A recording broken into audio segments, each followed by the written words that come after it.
Hi.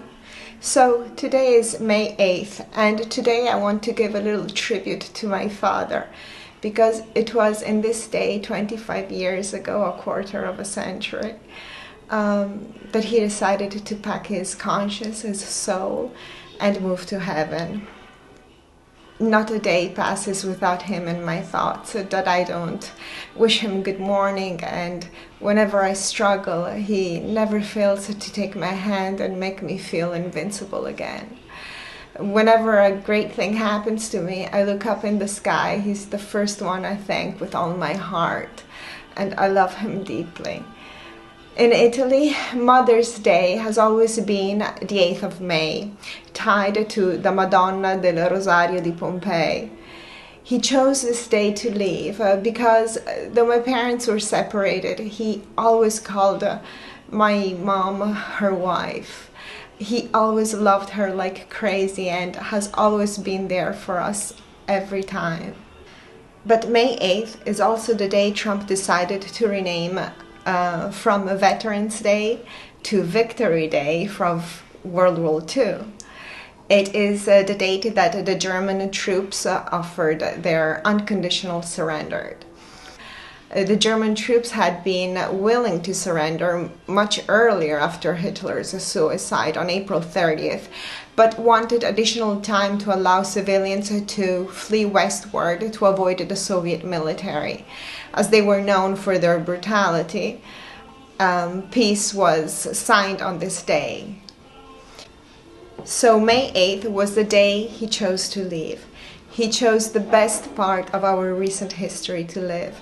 He was born the 24th of July of 1946, and he died on May 8th of the year 2000.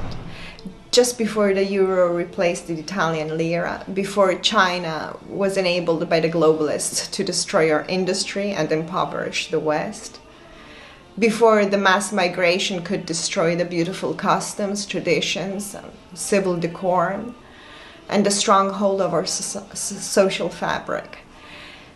Before he could see this sad cultural erosion, he wanted to leave. And a lover of beauty as he was, it wouldn't have suited him well to see what happened to us after.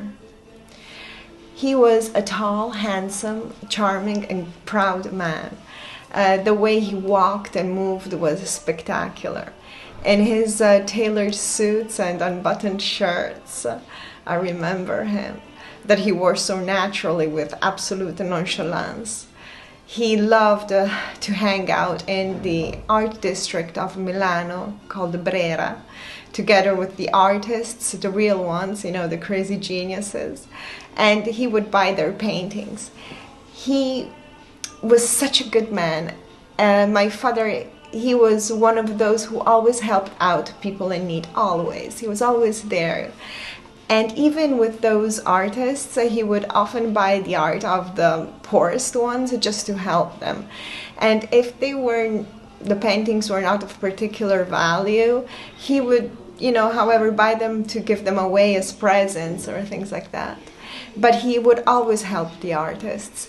And thanks to him, we have a beautiful collection of important paintings, and because of his passion of art, and also my passion of art.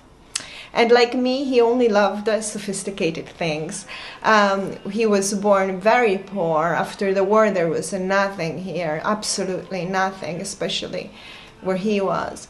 But he had a nobleman's refinement, a sensitive soul, a man of silence, a man of one whole piece, like we say.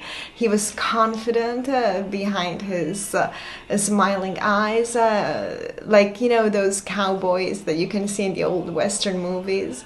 And he was wise, and all that is most profound in me comes from the words he spoke to me since I was a very little child. Just a few words, not many, enough to spark my most meaningful understanding. And I miss him terribly every day. But I know we will see each other again. He left on a day of love and victory. The day of a Mother's Day, the day of peace and reconciliation. and victory. He chose to avoid the ugly before and after his stay on earth.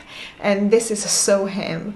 A virtuous man, he had to leave. There was no place in that shadow for him. And with this small tribute to my dad, I take the opportunity to say that rest assured, we never die. All the material will be left behind, but our conscience will remain with us. It will be our own conscience that will give us heaven or hell for eternity.